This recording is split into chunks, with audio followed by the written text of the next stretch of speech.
남소연 집사님, 성문영 권사님 드렸습니다. 말씀을 위해서 한 번 더 기도하도록 하겠습니다. 주님, 이 시간 이제 주님의 말씀을 듣고자 합니다. 주의 말씀 살아 역사하며 우리 인생 가운데 생명이 되게 하여 주시고, 우리가 일주일을 살아가는 동안 그 말씀을 의지하여 생명력 있는 인생을 만들어갈 수 있도록 인도하여 주시옵소서. 예수님의 이름으로 기도하옵나이다. 아멘. 오늘 저녁은 위장된 신앙에서 벗어나라 라는 제목으로 하나님의 말씀 보고자 합니다. 여러분, 위장이라는 것은요, 군대에서 많이 쓰게 됩니다. 적들이 올 때 우리를 발견하지 못하도록 주변 사물과 비슷한 모습으로 거의 비슷하게 풀도 붙이기도 하고 옷도 위장복이라 해가지고 주변 사물과 거의 흡사한 색깔을 내도록 만들어져 있어요. 밤이 되면 완전히 깜깜해가지고 보이지 않는 그런 특수성을 갖고 있습니다. 근데 우리의 신앙도요, 우리가 함께 신앙생활하면서 나도 신앙생활 그럴듯하게 하고 있다, 이런 식으로 위장할 때가 많이 있습니다. 심지어 이 위장을 오래 하다 보게 되면요, 처음에는 자기가 그냥 남들 하는 모습 따라서 나도 신앙인이다 이렇게 보여주고 싶어서 위장했다가, 실제는 그 위장된 것도 진실로 받아들이면서 나는 그럴듯한 신앙생활을 하고 있다라고 착각할 때가 많이 있습니다. 근데 언제까지, 주님 오시는 그날까지 이런 모습 갖출 수가 있죠. 근데 성경을 보게 되면 이 위장된 신앙인들을 주님께서 발가벗긴 사건들이 있습니다. 어떤 사건인가 하면 바리새인을 향해서 주님께서 질책을 하시죠. 뭐라고 하십니까? 외식하는 자들이다. 실상은 그들을 향해서 욕을 던지시는데 뭐라고 욕을 하십니까? 독사의 자식들아, 이렇게 욕을 하십니다. 실상은 그들은 신앙생활 하고 있는 척, 하나님을 사랑하는 척, 하나님께 대한 진실된 열심이 있는 척하지만은 그들의 본심은 하는 척하는 것을 통하여서 남들로부터 하나님을 높여드리고자 하는 것이 아니라 남들로부터 자신을 높이고자 하는 것이었죠. 이게 바로 위장된 신앙의 모습이라고 볼 수 있습니다.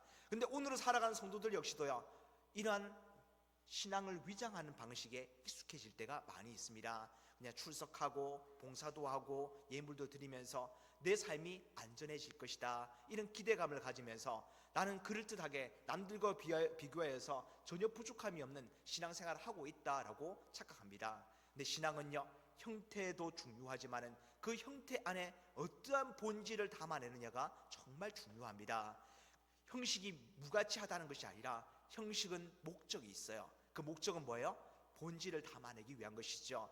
여러분의 집에 그릇이 아무리 값비싼 그릇이 많다고 할지라도 그 안에 아무것도 담기지 않고 전신만 된다 그러면요, 그 그릇은 목적을 잃은 모습과 마찬가지입니다. 우리의 신앙도요, 그냥 그럴듯한 그릇의 모습만 보여주고 그 안에 주님과의 진실한 관계가 담겨지지 않다 그러면, 주님을 진정으로 사랑하고 주님을 높여드리며 주님과의 친밀함을 유지하지 못한다 그러면요, 그냥 쓸데없는 형태일 뿐이라는 것이죠. 우리의 신앙생활을 잘 돌아보기를 원합니다. 혹시라도 내가 위장되어 있지 않는지, 나조차도 착각하고 있는 신앙인지 아닌지를 구분하고 있지 못하고 있는지는 잘 분별할 필요가 있는 것이죠. 여러분, 신앙이라는 것은요, 우리의 능력으로 얻지 못하는 세상적 가치를 얻기 위해 신적인 도움을 얻는 방법이 아닙니다. 필살기가 아니라는 것이죠. 혹시 나는 건강하지 못한데 이 신앙생활하면 건강을 얻을 수 있지는 않는지, 또한 내가 가진 것이 없는데 세상적 가치를 좀 더 많이 얻을 수 있지는 않는지, 나의 자식들이 공부를 못하는데 좀 지혜를 얻어가지고 공부를 잘할 수 있지 않는지, 여러분, 이러한 것들이요, 우리의 신앙의 목적이 될 때가 많이 있습니다. 그러면서 열심을 내죠. 근데 목적이 잘못되면요, 그 어떤 열심도 실제적인 신앙이 되는 것이 아니라, 주님과의 관계를 세우는 게 아니라 주님과의 관계는 전혀 관심이 없으면서 주님으로부터 올 놀라운 일들에 대한 관심을 가지는, 주님, 나는 주님과의 관계가 중요하지 않습니다, 주님께서 나에게 무엇을 주실지가 중요합니다, 이런 엉터리 같은 모습으로 신앙생활을 할 때가 많이 있습니다. 겉으로 볼 때는 잘 드러나지가 않아요. 그의 본심이 무엇인지가. 그냥 열심히 예배 생활하고 열심히 헌금 생활하고 열심히 봉사하면서 겉으로는 그 신앙이 멀쩡한 것처럼 보여질 때가 많이 있다는 것이죠.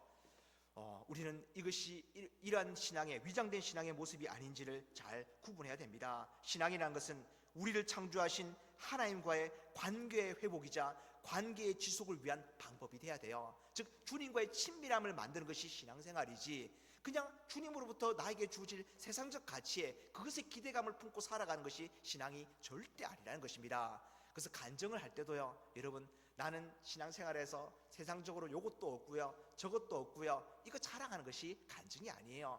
나는 이것도 잃어버리고 저것도 잃어버렸지만 주님을 알게 되었습니다. 주님과 가까워졌습니다. 이게 신앙의 고백이 돼야 되는 거예요. 온전한 신앙을 가지게 되면요, 세상 가치가 별것 없어 보이게 됩니다. 주님과의 관계가 만들어진 것이 너무 귀하게 느껴지게 되는 거예요.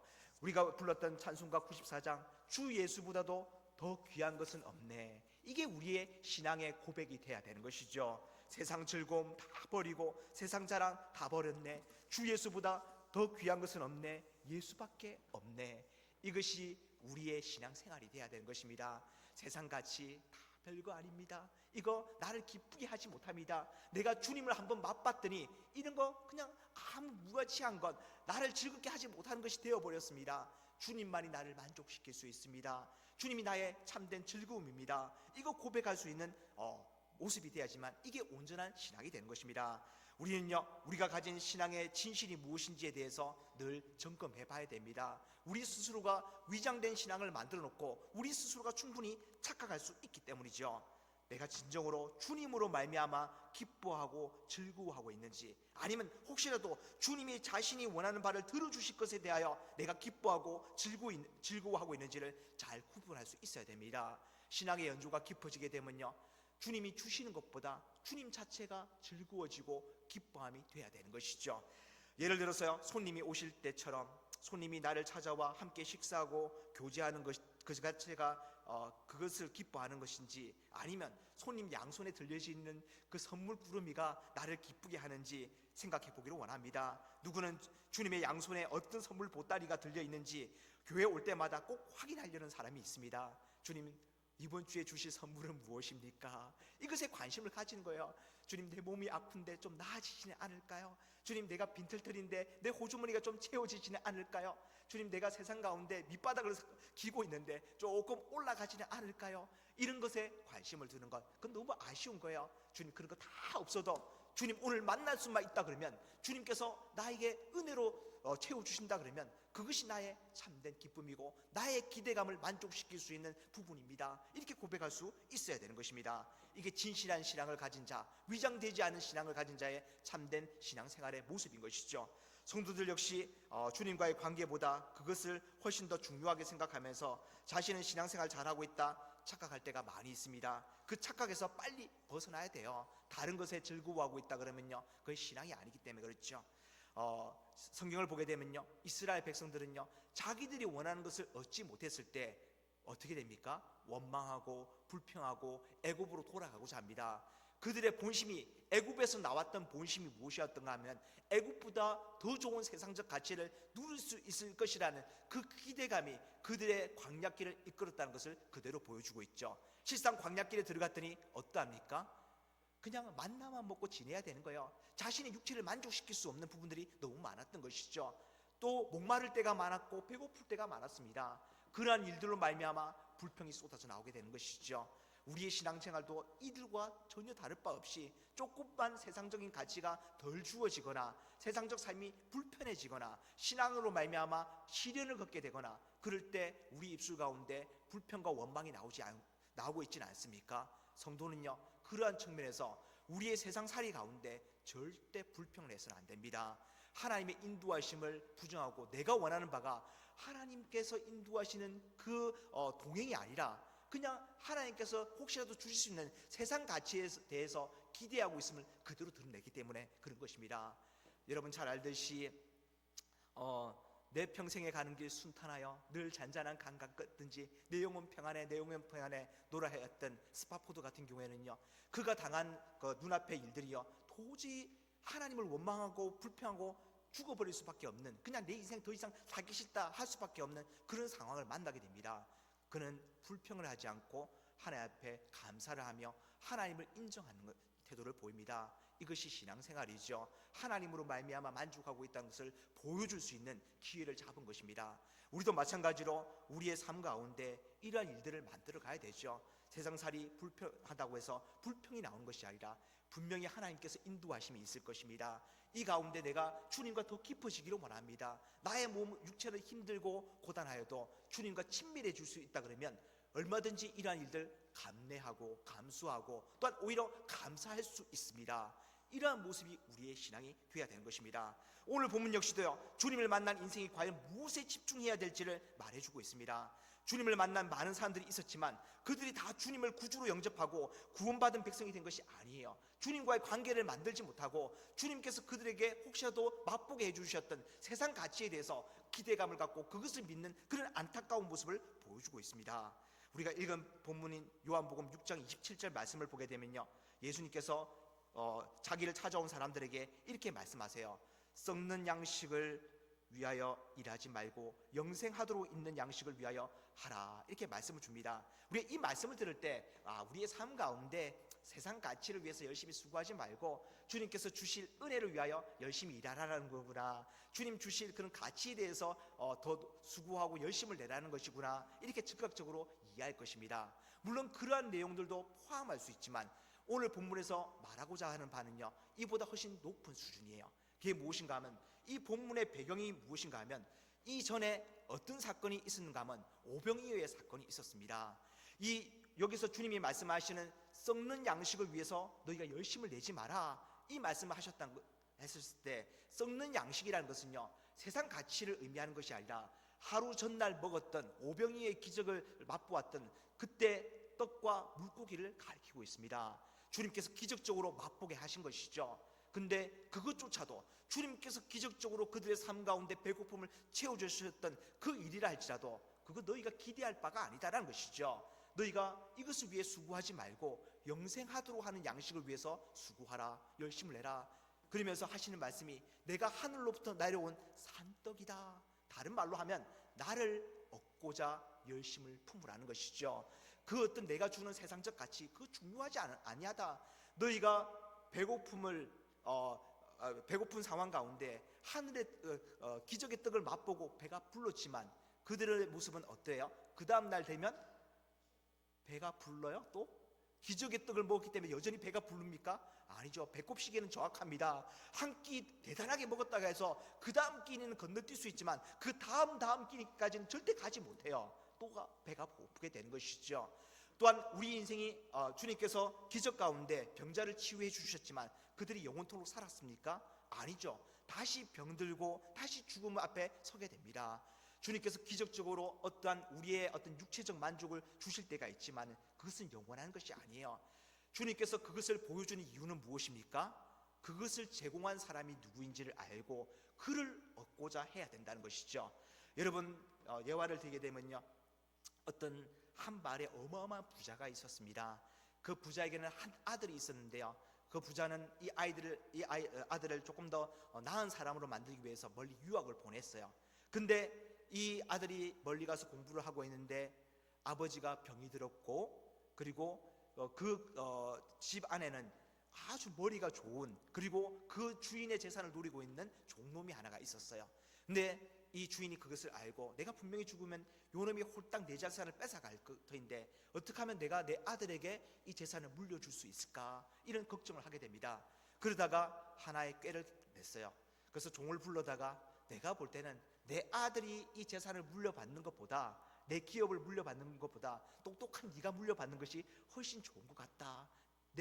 내가 모은 것을 잘 운영할 것 같다. 그래서 내가 너한테 이 재산을 물려주리라, 이렇게 얘기합니다. 안 그래도 노리고 있었는데 갑자기 예상치도 못했던 그런 조건들을 주니까 이 종이 정신을 차리지 못하게 됐죠. 야, 이렇게 좋은 기회가 어디 있느냐. 근데 주인이 심지어 이거 공정을 하자, 내가 너를 데려가서 이 재산을 물려줄 거라는 것을 변호사를 불러다가 확실히 만들자 해서 그를 데리고 갑니다. 그러면서 내가 내 아들을 위해서 한 가지만을 좀 주기를 원하는데 그가 원하는 것이 있으면 뭐든지 그를 위해서 하나를 주어라, 이렇게 이야기를 합니다. 그거 정도야 얼마든지 할 수 있습니다 하고 다 이제 법조인 앞에서 사인을 다 해가지고 증서를 남겼어요. 그리고 주인은 죽게 됩니다. 그리고 아버지 사망 소식을 전해 듣고 급하게 달려오는데 그가 도착했을 때 황당한 이야기를 듣게 되죠. 아버지가 아들인 자기에게 유산을 물려주지 않고 종놈한테 유산을 물려줬다는 거예요. 그래서 우리 아버지 돌아가시기 전에 노망이 들리셨나 그 생각하다가 아버지가 마지막 유언으로서 자기에게 한 가지 원하는 것을 보고 주라고 했다는 그 이야기를 듣고 아버지가 무슨 이유에서 이 유언을 남겼을까 고민하게 됩니다. 그리고 아버지의 뜻을 이해하고 마지막 사람들 앞에서 아버지의 유언을 이제 받아가지고 한 가지를 요구할 시간이 되었어요. 그때 이 아들은 무엇을 구했을까요? 그 종을 달라고 그런 거예요. 그러면 다 가지게 되는 것이죠. 여러분, 우리의 신앙생활도 마찬가지입니다. 쓸데없는 하루의 만족을 위한 것들을 구하는 것이 아니라 그것을 얼마든지 영원토록 공급해 주시는 주님을 구할 수 있는 것 자체가 그것이 신앙생활입니다. 주님께서 그런 방식으로 주님을 구했다 할지라도 주님은 그것을 뭐라 그러신 게 아니라 네가 선택 잘했다, 네가 가까워져야 되고 네가 얻어야 되고 네가 구해야 되는 것은 바로 나다. 나를 얻는 것이 영원한 생명을 얻는 비결이고 이 땅 가운데 영원하지 않는 것을 너희가 구하지 않고 나를 구한 것이 네가 잘한 것이다, 이렇게 말씀해 주시는 것이죠. 오늘 말씀에서는요, 우리 인생 가운데 우리가 신앙생활이 무엇인지를 잘 보여주고 있습니다. 세상 영원하지 않는 것에 목숨을 거는 것이 아니라 그러한 것들이 주님과 비교해서는 아무것도 아니다. 내 인생 가운데 주님께서 세상적 가치를 하나도 주시지 아니하시고 오히려 빼들어 가신다 할지라도 주님을 얻는 것이 내 인생의 답이다. 그것을 아는 것이 필요한 것이죠. 우리의 삶은 어떠한 신앙생활을 하고 있습니까? 썩는 양식을 위해서 위장된 신앙을 가지고 있지는 않습니까? 영생하도록 하는 양식을 위해서, 즉 주님을 얻고자 몸부림치는 저와 여러분 되기를 간절히 바랍니다. 오늘도 우리가 철로역정을 이 말씀의 토대 위에서 진행해 보도록 하겠습니다.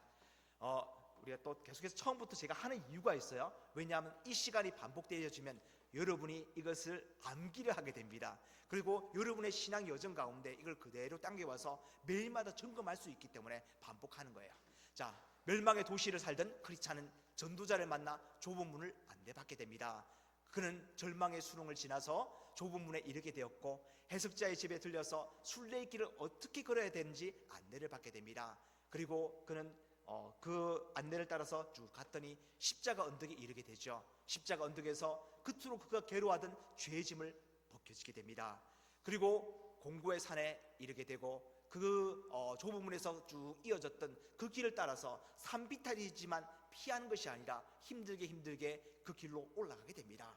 그리고 아름다운 집에 이르게 되고 그곳에서 영적 쉼을 누리게 되었죠. 그리고 그는 아볼론에 맞서가지고 주님의 은혜를 의지하여서 아볼론을 도망치게 만듭니다. 그리고 더 힘들게 사망의 음침한 골짜기를 지나갈 때 양쪽으로 깊은 구덩이와 함정이 있었지만은 그 어디에 치우치지 않고 좁은 길을 따라서 헤쳐나가며 그리고 앞서가던 신실이 외치는 그 믿음의 고백을 듣고 용기를 얻어서 그 골짜기를 통과할 수 있게 됩니다. 그리고 신실을 만나게 되고 그때부터 두 사람이 서로를 의지하면서 서로 위로를 주고 격려하면서 함께 신앙의 길을 걸어가게 되죠. 그리고 이들이 허영의 마을과 시장에 이르게 됩니다. 우리 지난주에 봤죠? 그들이 그곳에서 파는 온갖 세상 가치에 무관심하였고 그로 말미암아 그 시장 상인들의 분노를 사가지고 끌려가게 되고 감옥에 갇히게 되고 재판을 받게 됩니다. 그때 재판장이었던 선을 혐오함은 이들을 향해서 유죄 판결을 내리고 신실에게는 사형 선고를 하게 됩니다. 그리고 신실은 어떻게 되죠? 밖으로 끌려가서 매질을 당한 후에 말뚝에 묶여서 불에 태워지게 됩니다. 그때 두 마리 말이 이끄는 마차가 신실을 기다리고 있다가 신실이 죽자마자 그를 태우고 가장 빠른 길로 천성을 향해서 천국을 향해서 날아가게 되는 것이죠. 그리고 이제 크리스찬은 아직 사형 집행이 좀 연기되어 가지고 감옥에 대기하는 시간이 있었는데 그때 하나님께서 마을에 소동을 일으키시고 그 틈에 그는 탈출할 수 있게 됩니다.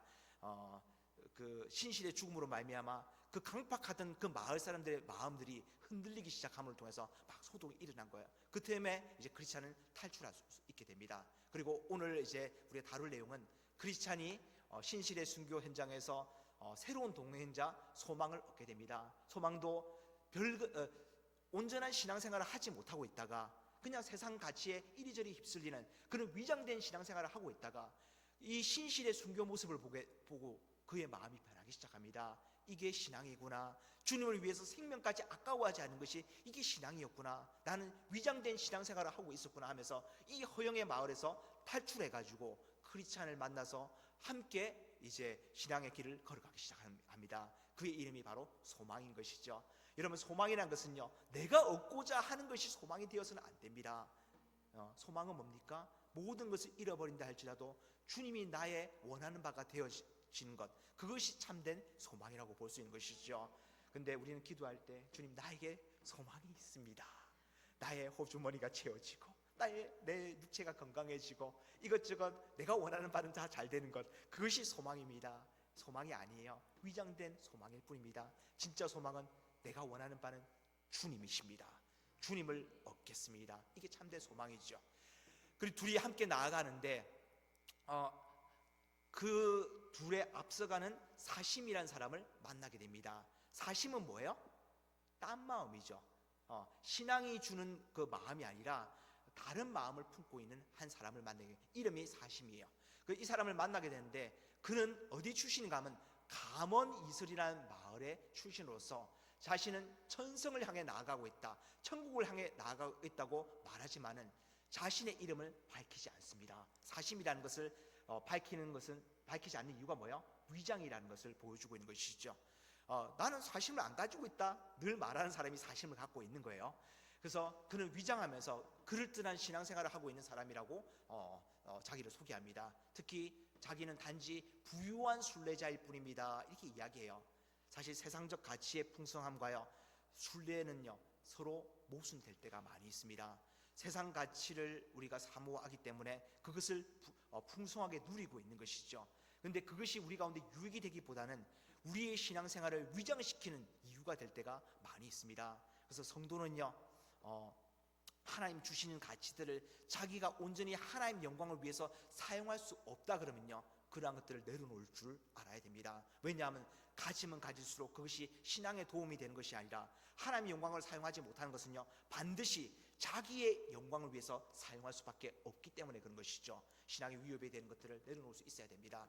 이제 자기는 부유한 순례자라고 소개하는데 그는 원래 자기 마을에서 배신, 기회주의, 가문이슬 등 악한 인물들과 친척 사이였습니다. 그래서 그런 이야기를 쭉 하는데 크리스찬이 그를 알아보기 시작해요. 크리스찬이 이 사람은 원래 아주 유명한 악인이었다, 이렇게 알아보기 시작하고, 그와 이제 제가 빠뜨린 것 같은데 한 장면을 빠뜨렸네요. 그가 이제 악한 인물인 줄 알고 더 이상 당신과는 같이 걸어갈 수 없습니다, 이것은 신앙이 아닙니다 하면서 그와 떨어져 걷기를 결심합니다. 근데 사심은 홀로 걷다가 또 자신과 알고 지내던 동료들을 만나게 돼요. 그 사람들의 이름은 뭔가 하면 세상 집착, 돈사랑, 구두쇠였어요. 세상에 굉장히 익숙한 인물들이라고 볼 수 있습니다. 그들은 앞서가는 크리스찬과 소망을 막 함께 뒷담화 까면서 가는 거예요. 뒤에 걸어가면서 뒷담화를 막 던지는 것이죠. 쟤네들 막 잘난 척하는 인물이다, 우리는 세상 살아가면서 세상 것도 즐기면서 신앙생활 잘하고 있는데 쟤네들은 오히려 세상을 멸시하면서 걸어가고 있다, 뭐 잘났다고 잘난 척하면서 앞서가고 있느냐, 막 이러면서 계속 뒷담화를 까다가 세상 집착이라는 사람이 말을 잘했어요. 그래서 그 사심의 마음을, 상처받은 크리스찬으로 말미암아서 상처받은 마음을 막 치유해 주는 거예요. 당신 말 잘하는데 나를 대신해서 이 크리스찬을 한번 뭉개주세요. 알았다고, 걱정하지 말라고 하면서 이제 사심, 세상 집착, 돈사랑, 구두쇠는 앞서가는 크리스찬과 소망을 불러세우고 세상의 만족을 위해 신앙을 가지는 것에 대해서 막 항변하기 시작합니다. 자신의 정당성을 말하는 것이죠. 내가 하나님께서 사랑을 받고 있기 때문에 이런 세상적 가치가 많이 주어지는 것이다, 이렇게 얘기를 합니다. 그래서 세상 가치를 누리는 것 자체가 잘못된 것이 아니다, 이것을 주장하는 것이죠. 오히려 하나님의 사랑을 받는 방식이다, 증명하는 방식이다, 이렇게 이야기해요. 그러나 크리스찬은요, 그들을 향해서 떡을 위하여 그리스도를 따르는 것도 잘못인데 그것을 신앙의 수단으로 삼는 것이 얼마나 악한 것인지에 대해서 말하기 시작합니다. 그리고 그렇게 그러한 자들에 대해서 이렇게 설명하면서 성경의 인물들을 끌어오는데 하몰과 세겜 이야기를 해요. 여러분 익숙하지 않죠? 하몰이 누굽니까? 디나를 강간했던 예, 자죠. 아니 아버지죠. 세겜의 아버지가 이제 하몰이 되는 것이죠. 그래서 그들이 우리는 야곱 당신과 등지기 싫습니다. 당신과 연합하기를 원합니다 하면서 할례를 받게 됩니다. 근데 그 할례가 진실된 것이었나요? 아니죠. 막 할례를 자기 마을 사람들을 시키면서 뭐라고 얘기한가 하면 우리가 그들과 연합해서 그들의 재산을 빼앗자, 그들이 가진 축복을 우리가 가져오자, 이런 말들을 하게 됩니다. 즉 위장된 신앙 행위임을 보여주고 있죠. 바리새인들 앞서 제가 얘기했듯이 마찬가지고, 가룟 유다도 뭐합니까? 스승을 은 30에 팔게 됩니다. 그리고 마술사 시몬도요, 성령의 능력을 돈 주고 살려고 하는 것이죠. 자신의 이익을 위해서 신앙을 이용하려다가 망한 자들에 대해서 막 소개하면서 성령은 이런 인물들을 보여주면서 이러한 위장된 신앙 자체가 잘못됐다고, 세상 가치를 추구하면서 신앙생활을 하려는 거, 이거 잘못됐다고 말해주고 있습니다. 이 얘기를 합니다. 그래서 처음에 자기를 주장하려 했다가 딱 찌그러지기 시작해요. 반론도 하지 못하고 크리스찬과 소망은 이들을 앞질러 그냥 가버리게 됩니다. 버려두고. 근데 길을 조금 벗어난 곳에서 훤칠하게 생긴 대마가 이들을 기다리면서 크리스찬과 소망을 향해서 여기 은광이 있는데 나랑 같이 가가지고 그 은광에 들어가서 우리 은을 캐냅시다.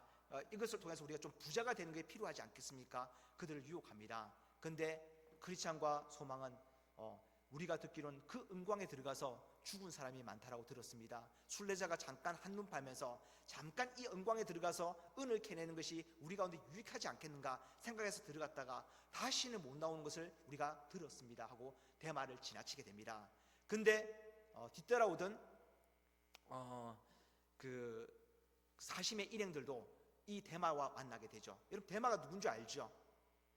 바울과 함께 선교에 갔다가 세상을 사랑하여서 그 사역의 길에서 벗어나가지고 세상을 좋아해서 가버리게 되는 그 인물이 대마인데, 이 대마가 또 이 사심 일행에게도 똑같은 말을 하게 됩니다. 그랬더니 그들은 원래 세상 가치를 좋아했기 때문에 그 말을 듣는 즉시 그와 동행해서 은광 속으로 들어가게 됩니다. 은을 캐내려고 땅에 들어갔지만은 다시는 그들을 볼 수 없었다, 이렇게 작가가 이야기하고 있습니다. 우리 인생도 마찬가지예요. 잠깐만 세상 가치 누려다가 내가 다시 신앙생활 하겠습니다, 이런 마음 품을 때가 얼마나 많이 있습니까? 마귀의 전략입니다. 다시는 그 세상 가치 쫓아 들어가다가 나올 수가 없다는 것이죠. 여러분, 우리 인생 가운데 주님, 내가 예배를 드려야 되지만은, 주일을 성수를 해야 되지만은 세상 일이 바빠가지고 잠깐만 갔다가 다시 돌아올게요 하면서 못 들어오는 사람들이 얼마나 많은지 모릅니다.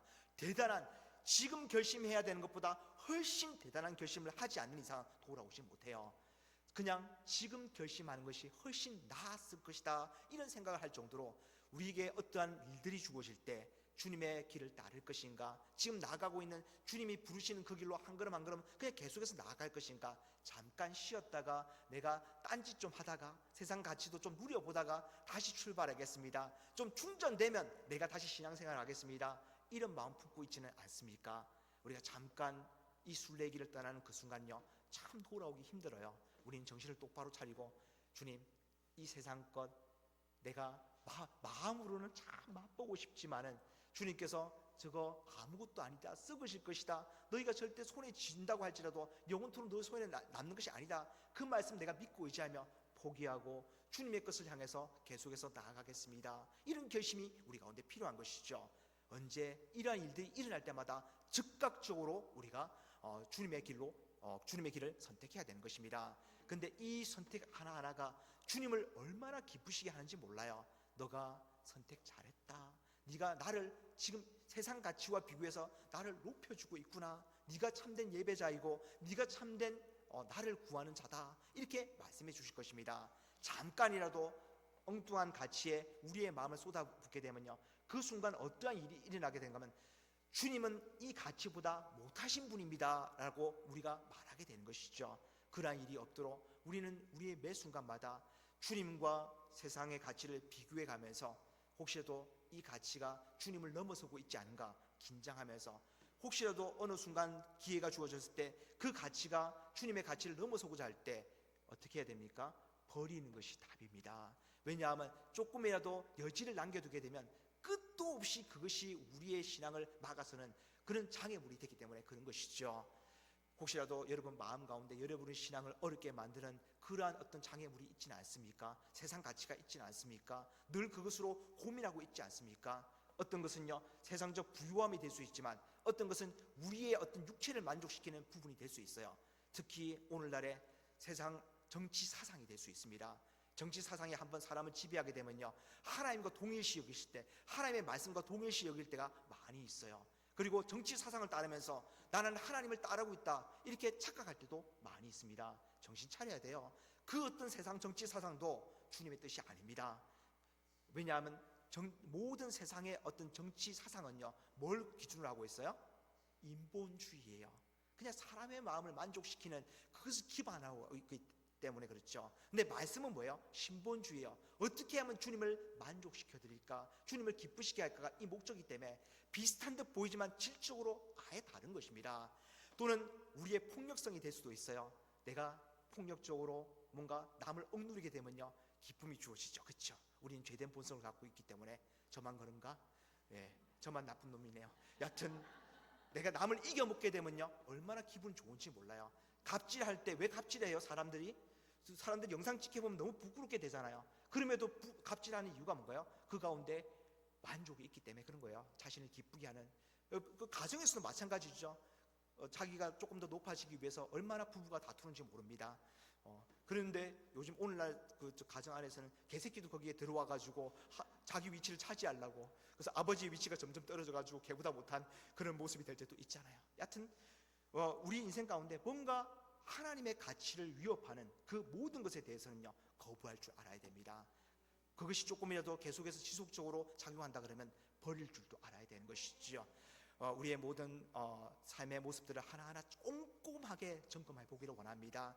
그리고 내가 주님을 위해서라 그러면 세상 즐거움 다 버리겠습니다. 왜냐하면 주님이 나의 유일한 즐거움이기 때문에 그렇습니다.